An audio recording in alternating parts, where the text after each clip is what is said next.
tira niya ito or whatnot, then we need to be a role model that we can manage such emotion. I hope this is very helpful for parents. Develop study habits. No? So, study habits, we say na after synchronous session kasi dapat may study habits pa rin yung anak nyo. But again, just take a look of the time. Wag naman yung 99% of their time ay nasa study, nasa learning. You can use only 30 minutes to 1 hour to do the homeworks and whatnot. Okay? Napakahalaga po ito sa pagbigay ng learning environment sa inyong anak. No? So ano ba, saan ba siya mag-aaral? Okay? I know na you have to put the learning environment that you can afford. Hindi naman kailangan na mag-create pa ng bagong room para sa anak nyo. We need to be creative enough. We need to be resourceful enough. Okay? Kung need ng curtain just to separate your one child to another child, and you give them noise cancelling headsets para at least kahit may maingay doon sa kabila, malilesen lang yung distraction ng noise. No? So hindi kailangan magpa-soundproof po ng mga classroom. Ng mga rooms niyo po or kailangan magpatayo pa ng room sa mga anak niyo. We need to be resourceful enough para lang ma-avoid yung necessary distraction. No?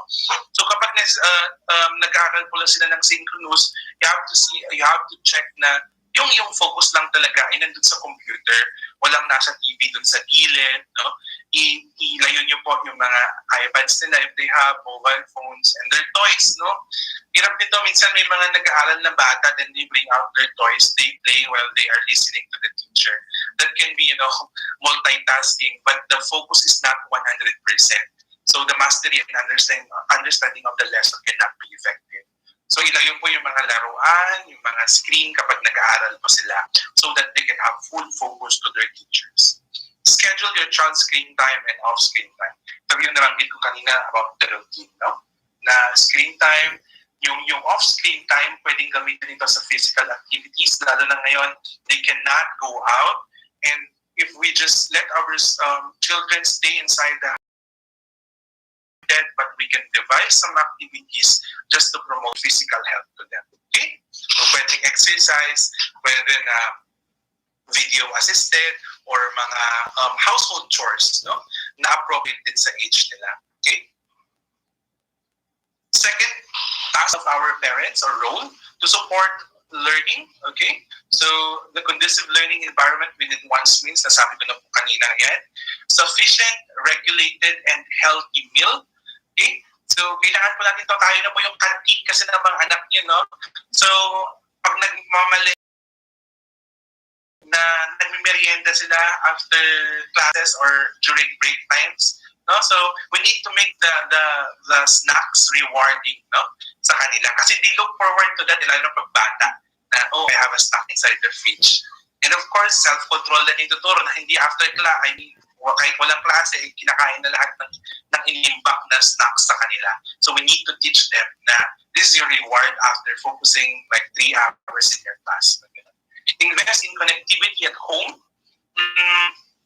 Like for example, you have 3 to 4 children at home and your internet connection plan is just 3 Mbps. You need to upgrade that. Okay, if you can afford, no? Kapag hindi naman afford, you need to have scheduling like kapag nagkaklase itong mga anak nyo, you have to remove your connection to the internet. Alisin sa phone kasi dapat laptops lang muna para ma-distribute well yung internet connectivity. Invest in learning devices, no? Kapag nahihirapan niyo yung anak nyo kasi talagang naglo-load na for like 2 months, 3 months na yung computer, then you have to assess that, be resourceful enough kasi nga part din talaga ng learning ngayon ang magkaroon ng learning devices. For social-emotional conversations. This is a very important part of support. And this is my advocacy that dear parents, don't forget to when you go to their bedrooms like sleeping time na, try to set like once a week to go to them, kumusta ka anak? How are you with your friends? How are you with your dreams in life? How are you with your career? How are you with teacher? How are you with your brothers and sisters? Napakahalagang mga tanong po doon. Kasi kapag na-encourage sila na mag-self-report, pag sinabi natin mag-self-report, they voluntarily report their concerns to their parents. And that's a very good practice to avoid intense kasi namin yan sa mga talks ko na we need to train our children to report their concerns whenever they need help. Okay? But again, the strategy to create an avenue is nasa parents yan. No? So wag naman kapag kumakain, nasa harap kayo lahat ng pagkain, tapos, anak, may problema ka ba? Of course, hindi yan magsasalita kasi marami kayo sa bedroom na sila, or nasa balcony, naglalaro and whatnot. They say, stop for a while, may mga tatanungin lang ako. That can be very important. That's not corny, kasi mas corny yan kapag nagka-problema tayo sa anak natin na naging intense yung mental health problem yan. Again, great avenue for social emotional conversations. Okay? Sorry, I have to check the time. Our dear host, what time do we have now? We have 10:30, so I spent 1 hour and 30 minutes. Ilang minutes pa po yung pwede for now? So that I would know kung gaano kaya katagal yung talk back. You may still continue, sir. Okay. So, bibilisan ko na lang ito. Ito ay isang assessment. So, who are you as a parent? No? I'll just check the number of attendees. We still have 95. No? I hope now we still have a big number of parents who are with me now or who are with us today para at least maging aware lang sila sa parenting styles nila. Kasi I want one goal of this talk is self-awareness. Okay? Maging aware ka, ano bang style mo sa parenting sa anak mo? No? Ako ba too harsh to them? Or am I really, too permissive to them? Okay? Kasi hindi ka pwedeng mag-selfie na pagka-selfie mo, makikita mo na agad kung anong parenting style mo. No? So, this is just a very simple activity for us to become aware of our parenting style. So, I want you to look for a notebook or just a scratch paper and a ball pen. Okay? Very good. To Ma'am Glenn. She's really taking down notes. No? Sorry, I cannot see everyone. No? Yung mga teachers din natin, you can also create this one. Of course, may mga teachers din tayo na may mga anak na rin. Self-awareness na ano ba talaga yung parenting style ko? Okay? And let's see implications of those parenting styles. No? So, in your paper,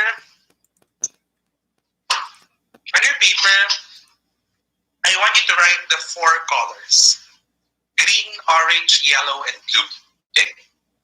Kasi mamaya po, may papakita statement at kung you agree with that statement, maglalagay ka po ng tali. Ano niyo po yung stick, yung tali stick, beside the color, kung anong color ng background sa statement na yan. For example, I am a mother. Anong kulay po ng background? That's orange po. I-verify ko po ulitin ko po yung kulay kasi minsan po, iba-iba yung kulay dun sa screens natin. So, ito po ay orange. So, I am a mother. So, kapag ikaw ay mother, dun sa listahan, mag-create ka ng 1 stick beside orange po. Okay? Next example, I am a father. Yung kulay ng background ay green. So, 1 stick for green. Okay? Are we ready? So, let's now begin. Okay, I hope may mga ballpen na yung iba. Kung walang ballpen, pwede na po sa cellphone. I-encode nyo na lang po sa text or sa notes. So, I do not have any demand or control on my child and I give total freedom. Green background. I do not have any demand or control on my child and I give total freedom. If you agree with this statement, then put 1 stick beside green. If you don't agree with this statement, then don't put any sticks beside the colors. So kapag hindi naman ikaw to, or you don't agree with the statements, wala po kayong isusulat, no? Beside the colors. I do not have any demand or control on my child and I give total freedom. So wala akong kondisyon sa anak ko, wala akong dinidemand sa kanya, and I don't want control, no? Wala kang mga limitations na binibigay sa anak niya. And if you're that kind of parent, then put 1 stick beside green. Second, no?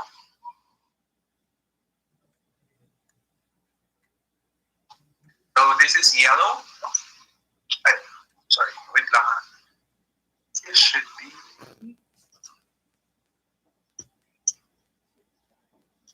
Later a while, please.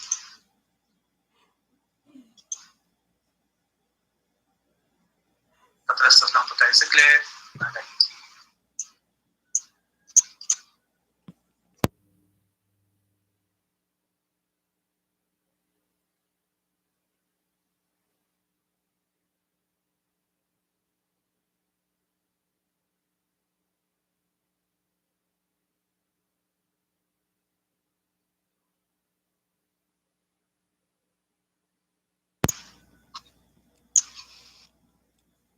So the second question is, this is for Orange, no?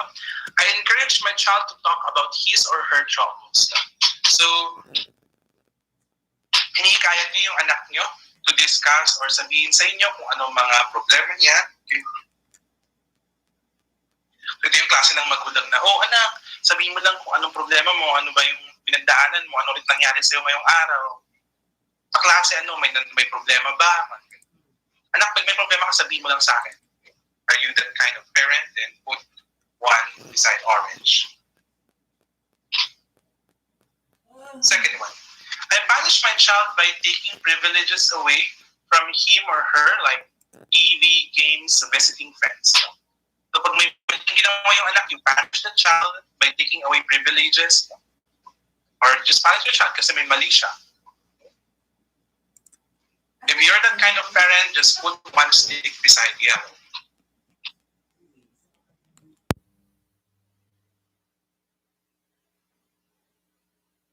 Hindi ko pinapansin pag may bad behavior, hayaan mo siyang mag-discover ng kanyang mali. I ignore my child's bad behavior. I don't react. Pag nakita ko yung anak ko may maling ginawa, I don't react. That kind of person, one stick beside blue. As I'm very busy with my household and office duties, I get less time to involve my child's studies or to listen to his or her needs and wishes.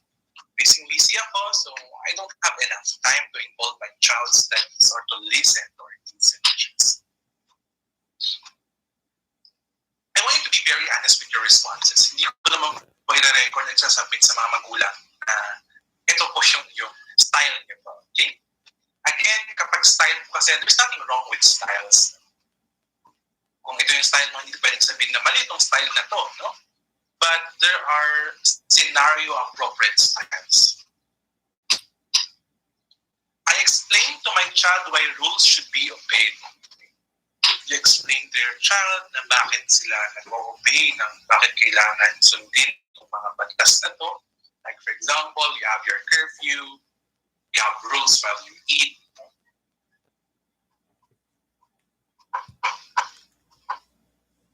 Orange waiter. I stop my child when I don't like what he or she does or says. Kakalo ko yung anak ko kapag hindi ko gusto yung ginawa niya. So, put yellow.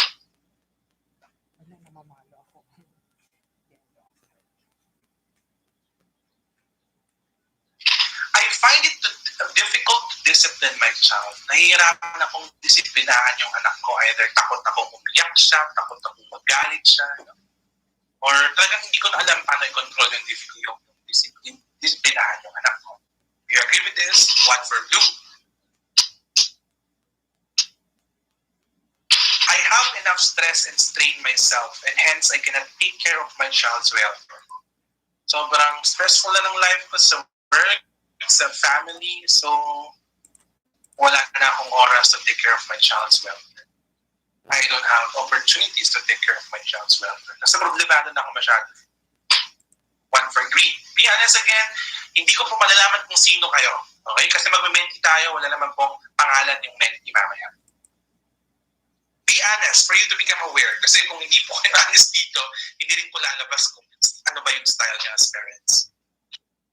For Orange again, I take my child's wishes into consideration before I ask him or her to do something. For Orange, no? I take my child's wishes into consideration before I ask her to do something.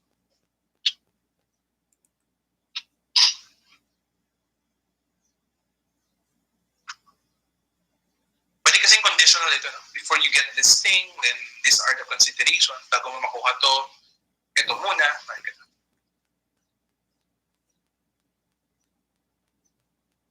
for orange. Yellow. I openly criticize my child when his or her behavior does not meet my expectations. Pinapagalitan ko, pinagsasabihan ko yung anak ko kapag hindi nami-meet ng kanyang mga gawain yung expectations ko as a person. Pag sinabi mo sa anak mo na, anak, huwag maglaro ng iPad after 5 o'clock. Naglaro siya after 5 o'clock, pinagsabihan mo, pinagalitan mo. Are you the one? When you're the one, then kindly put one stick beside yellow. It helps me when I ignore the bad behavior of my child. Natutulungan ako, I feel relief kapag hindi ko pinapansin yung bad behavior ng anak ko.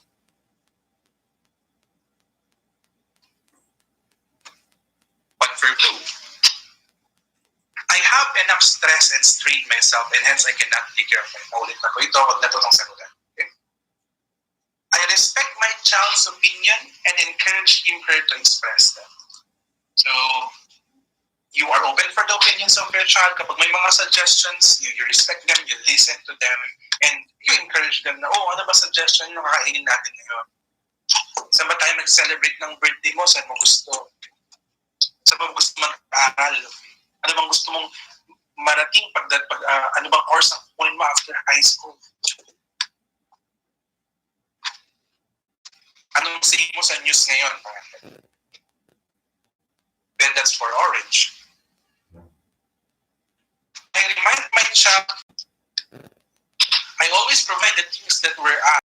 Child, binibigay ko lahat or karamihan sa mga hinihiling ng anak ko.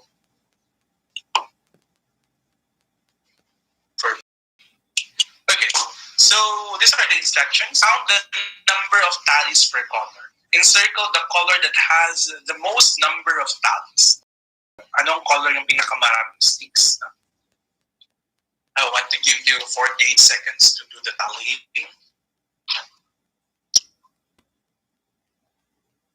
Okay, so if the most number of para pinakamaraming stick ay under green, you are rejecting or neglecting parent. Kapag pinakamaraming sticks ay beside orange, you are authoritative.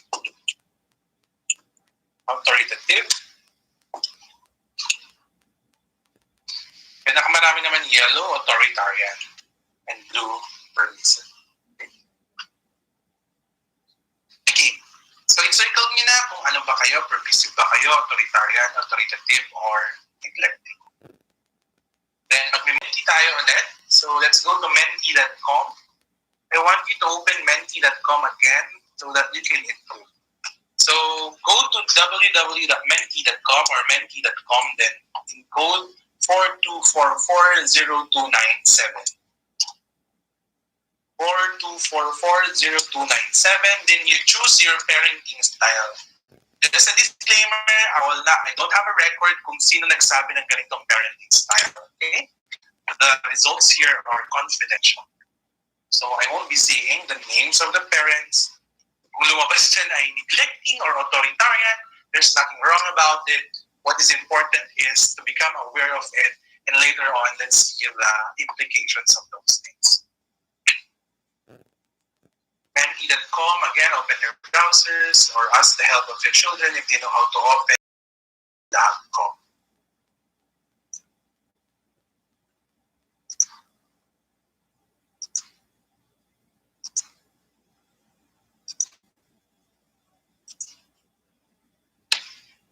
Wow! Kakatuwa. Humahabol po si authoritarian. Lumiliit si authoritarian. Dumadami ang authoritative. Kakatuwa naman. When I talk parenting styles to college parents, no, or to the senior high school parents, may mga lumalabas pa rin na permissive, parang ganyan. Maraming permissive. Kasi when they grow older, of course, mahirap na masyado magkaroon ng demands and controls. No? May mga rejecting din and neglecting. Pumapasok sa permissive, malayo na ang narating ng authoritative. So, dear administrators, these are the parenting styles of your parents. No? Na it's a good results actually. Because when they are even authoritarian, there's a mix of these two. They have the command. And napaka-helpful ito sa mga elementary learners. Mostly ba And I'm seeing the usual result and the most expected result sa mga grade school integrated schools. 28 yung sumagot, 29, sana dumami pa. Kasi you know what, we need to have this data. No? I mean, parang may clue din si administrators, mga magulang natin pala authoritative.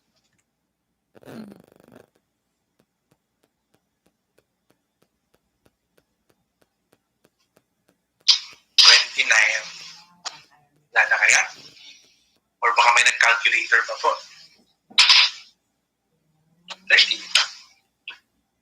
Sa mga di makapasok sa menti.com, open lang niyo po yung browser niyo sa Google Chrome. Then, dun sa address bar, yung may www or may mga HTTP, burahin niyo po yun. Then, ilagay niyo lang po www.menti.com.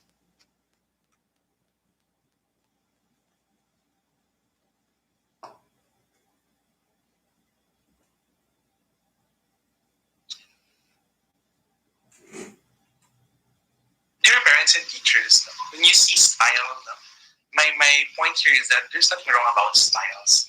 Kaya nga style mo nga yan personality style mo nga yan. So there's nothing wrong about that.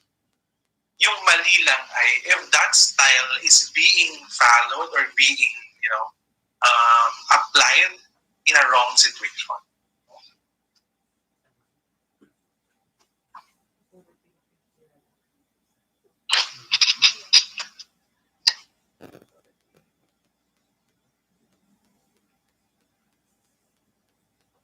Okay, so this is the results of our, parenting styles. No? Most of our parents are authoritative, followed by authoritarian. The third one is permissive, and we're very happy to know that, may mga parents na, of course, neglecting. I don't want to call it really neglecting, kasi, I'm not saying it's really bad to become a neglecting parent. Kasi kung yung anak mo rin naman, they are really behaving well. And you know what? They can perform very well kapag alam nila na they learn by modeling lang. Parang kung anong ginagawa ng magulang and they know na correct naman yung pattern ng behavior, then it can be neglecting. Kasi mamaya, pag ginamitan mo ito ng authoritarian or authoritative, lalong ma-demotivate. Ito yung sinasabi ko na hindi mali kapag naging neglecting. Okay? Discuss ko lang po yung konting meanings ng mga yun.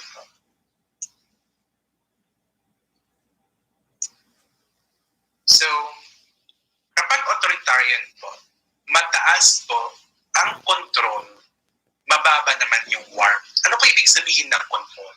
Yung control po ay, ito yung strictness niyo po. Yung force na ginagamit niyo. No? Pwede na. Kapag mataas kasi ang control, ito yung nagagalit, may mga conditions, may mga policies, no? And we use force, either emotional force or physical force, when our conditions are not being met. No? Ang warmth naman, ito yung openness mo sa anak mo. Ito yung relationship mo sa anak mo na you prioritize the harmonious relationship, the good relationship with your anak.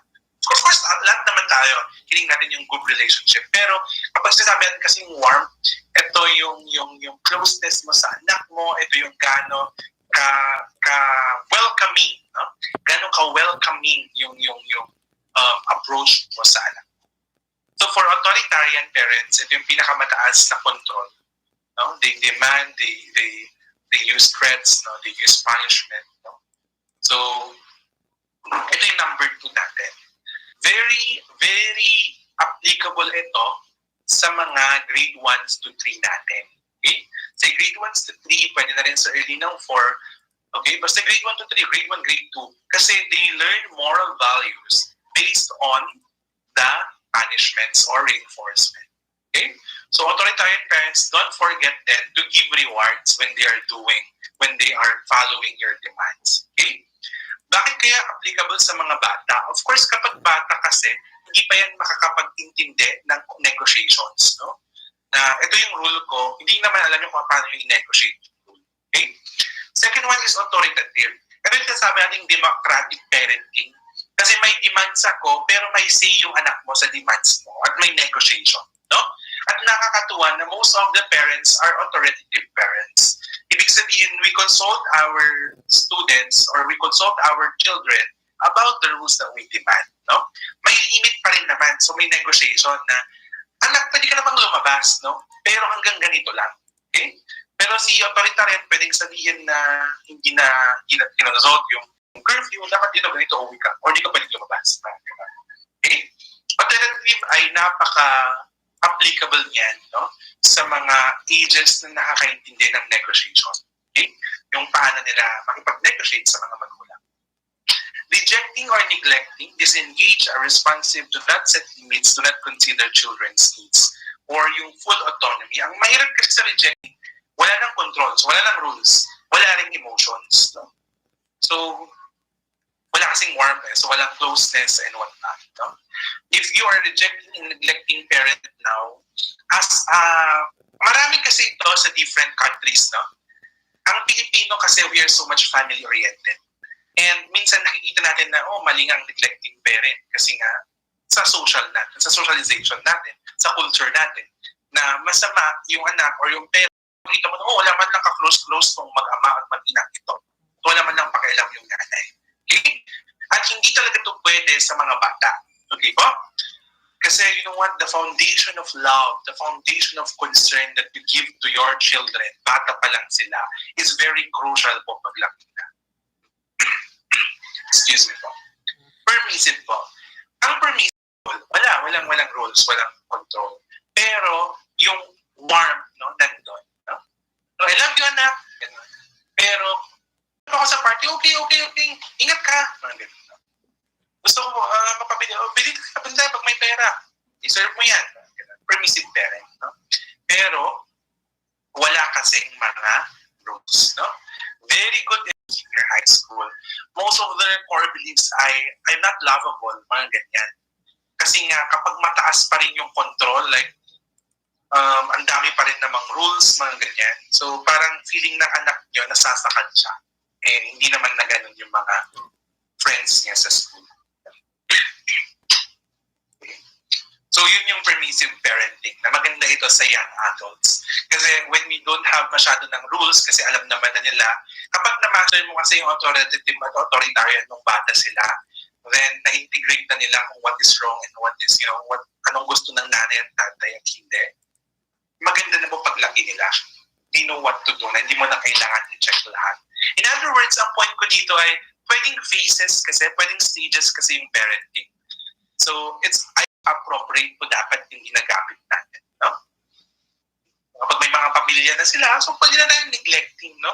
Pag may mga pamilya na, no, kasi may mga kanya-kanya na rin tayong buhay and whatnot. But again, it's a form of, kung ngayon man ay permissive ka 6 years old, 7 years old pa lang yung anak mo, then you have to be cautious enough. Kung lumabas sa exam natin kanina or sa test kanina na permissive kayo, bata pa yung anak nyo, I'm not saying that it's wrong. But again, try to observe kung ano ba yung behavior niya. Kasi kung yung behavior niya ay marami ng reported na bad behaviors, then you need to go to authoritative or authoritarian. Okay? So, kapag lumabas naman ay authoritarian ka, grade 12 na yung anak niyo po, nakikita niyo, pasaway pa rin ang gusto, you need to evaluate that para pwedeng mag-authoritative. So, pwedeng magkaroon ng negotiation sana. I hope that helps mo. So, that can be the last part of my discussion. I just want to give this quote to all of you who believe in that, friends. So, ang isang na naniniwala sa kanyang sarili ay likod niya isang magulang na unang naniwala sa kanya. Okay? Napaka-crucial po ng role niyo as parents po sa mga anak niyo. Kapag una pa lang hindi na po kayo nag-trust sa kanila, hindi kayo nag-believe sa kanila, there's a tendency na hindi na rin sila maniniwala. Kasi we can only believe in them by training them to act or behave in accordance to what is good enough and to their limits. So thank you very much for listening. So, keep safe and be hopeful. So this time I'll be entertaining questions now. Okay, that was such a meaningful sharing of your wisdom, experience, and time, Sir Johnard. Thank you very much po. Now, to give his acknowledgement speech, may we listen to our ever dynamic principal, Sir Nelson M. Karangian.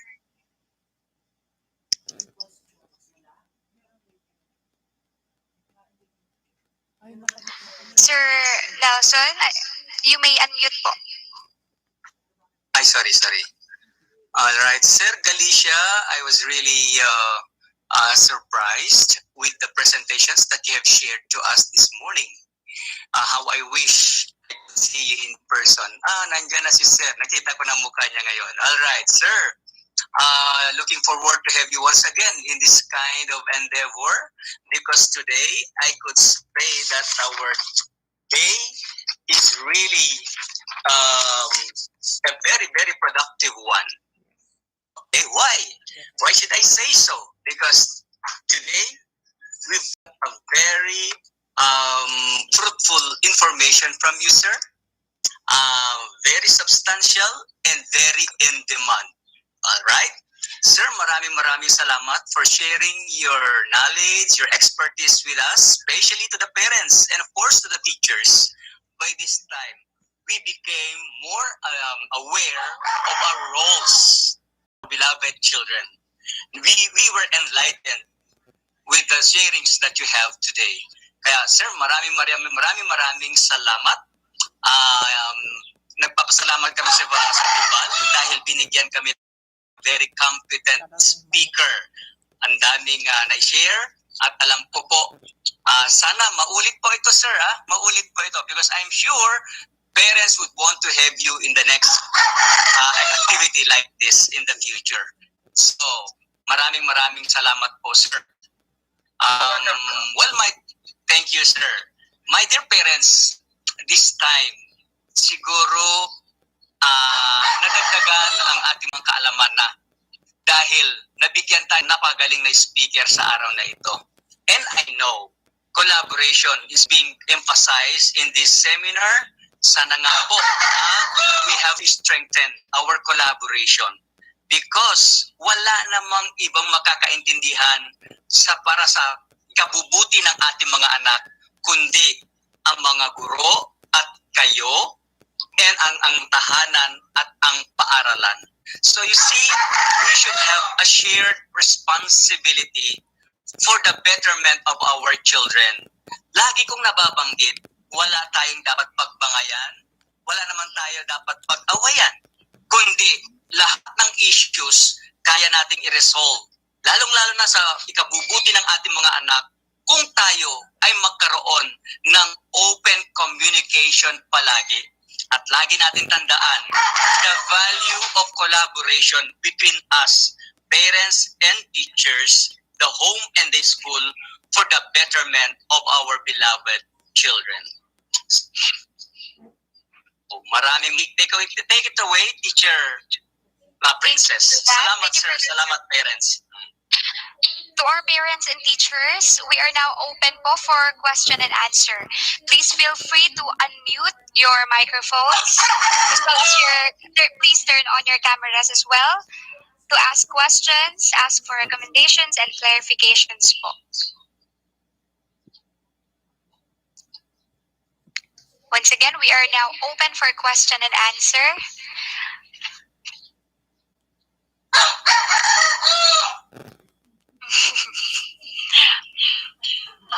Yes, sir.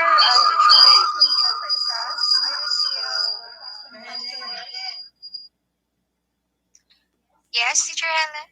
I have received a copy from Sir Jonah.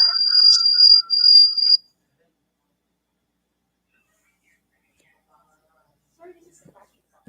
Each child is unique and children have different learning styles. Sir, narito niyo po ako, sir. I will repeat, sir.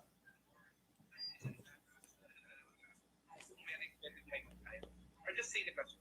Sige pa. Sir, each child is unique and children have different learning styles. As parents who are directly involved in the learning engagement of our children, how can we possibly know their learning styles and how can we help them? Or are there such online learning styles? Yes, Ma'am Helen, I think your question. So the question was, or is even learning styles ng ating mga anak, no? So how can we help them to deal with that diversity in learning styles, especially that now it has first thing is awareness. Can you hear me well? Yes, sir. And how they can possibly know for their learning style. But Or how they possibly know what is the learning style of their children?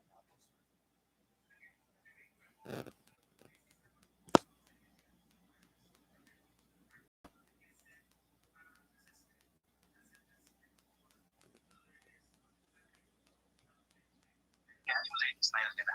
So napakahalaga po kasi dun sa guidance and counseling program natin na one of the skills, kahit online po, pwede natin i-facilitate yung online test for learning styles.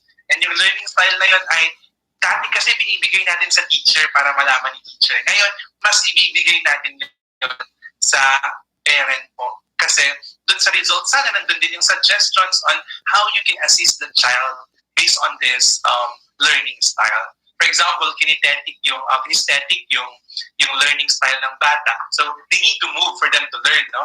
So ibig sabihin yung learning environment niya, pwede na ang subject na ito dito yung room niya, pwede na balcony yung isang space niya kapag malamig. Kasi they learn kapag may nakikita silang movement and whatnot, okay?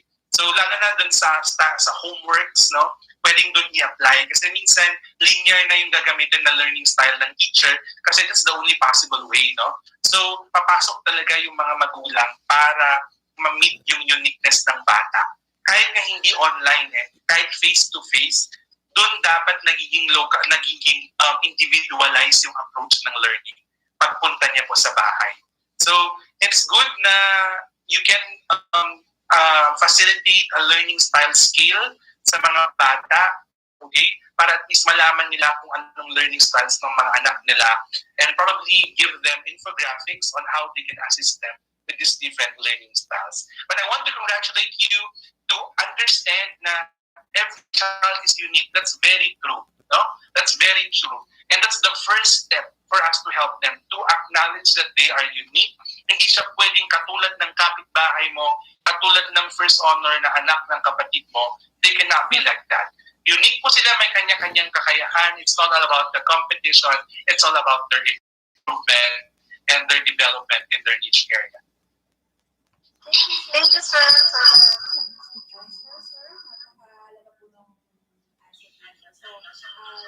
Noted po, sir. We will try to have an online assessment so that we could help our parents know the learning styles of their children. Thank you very much, sir.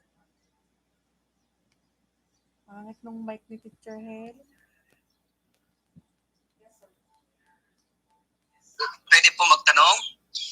Okay, mag-share lang po ako kay Sir Jonard. Hello? My pleasure po. Okay. Sir, I don't know if this is a question. I just would like to share kasi sometime in March this year, may pumunta po na parent in school. So, pumunta po and share niya sa akin yung concern na sa kanyang anak. So, ngayon, i-mention ko lang yung grade level. Ang anak ay grade 7 na po ngayon. In the past daw po kasi, siyempre panganay yung bata. So, of course, the mother is very sweet. Siyempre, caring lahat. Parang, kumbaga, ibigay hilig ng bata. Then, nung pumasok na po siya sa grade 7, although na napansin na niya towards the end of grade 6, nung magtatapos ng grade 6, ngayon, napansin niya na yung bata, nagbago totally ang behavior. Ngayon, ang worry ng parent, yung bata po, nagiging harsh na siya, sumasagot na po siya, at pag hindi na daw naibigay yung gusto niya, tinatapon yung mga bagay na nakikita niya. And here comes the parent, pumunta po sa akin asking for help. So, doon ko nalaman, sir, na siya pala yung bata ay dahil panganay, siyempre ang tagal na sundan, binibigay po lahat ang gusto niya. So ngayon, nagkaroon ng mga kapatid, siyempre, at saka malaki na siya, nagbago yung way ng parent kung paano siya i-deal ngayon. So, sir, ano kaya pwede nating gawin? Ask ko lang po, kung ano po ang pwede nating i-advise. Pwede ko pong i-advise sa parent para sa ganun, hindi na po siya ma-stress o maibsan man yung problema niya tungkol po dun sa malaking pagbabago ng pag-uugali ng kanyang anak sa pakikitungo sa kanila. Sa family, and then the brothers and the sisters na maliliit pa. Okay, thank you very much for that question, sir. Yes. Challenging din ito, no, na very challenging din po sa part ng magulang, no? Na all of a sudden okay naman yung anak, tapos all of a sudden nagbago, no? Yun yung mahirap. Yes po. Kaya sinasabi ko po sa inyo po kanina, my dear parents po, na it's okay to change parenting style kasi magbabago din naman yung mga anak natin. Pero ito kasi nabaliktad po na naging permissive na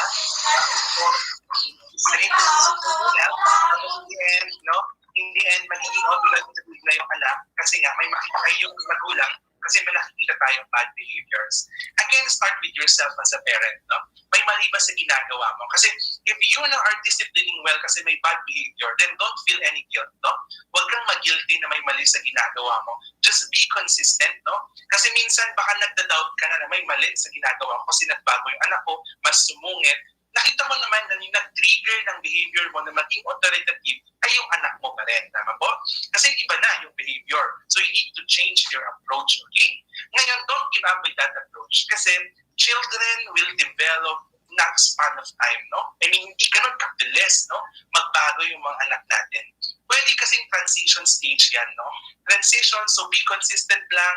Just apply your authoritative style muna kasi nga need mo bumalik sa authoritarian or authoritative. Then, wait for outcomes. Now, be patient in waiting for outcomes.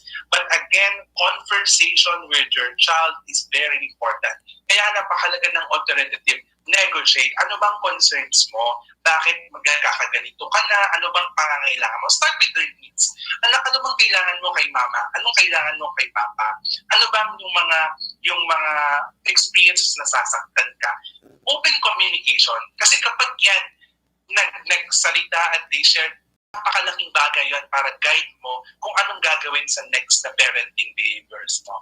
Okay? Pero don't expect them na unang-una pa lang sasabihin na. Okay? Then wag din po yung ikaw nga kumausap kasi baka mamaya mas mag-open sa'yo. Mahirap din po yun. Ikaw nga ate makiusap baka mas mag-open sa'yo. It's a good alternative behavior pero para at least maging long-term effect ng parenting, i-master nyo na po makiusap sa mga anak para maging open sila sa mga concerns po nila. Okay? Kasi as a parent, it's really a responsibility to have conversations with your children. Okay? So be patient enough and just be consistent. And of course, self-aware na tama yung ginagawa. Okay? Thank you, sir. Salamat po. Thank you rin, sir. Thank you po. Another question po to be addressed to the speaker. Are there any questions pa po? Hello, sir. Ako, teacher, meron. Yes, sir. Yes, sir. Based on experience kasi sa school. Sir Jonard.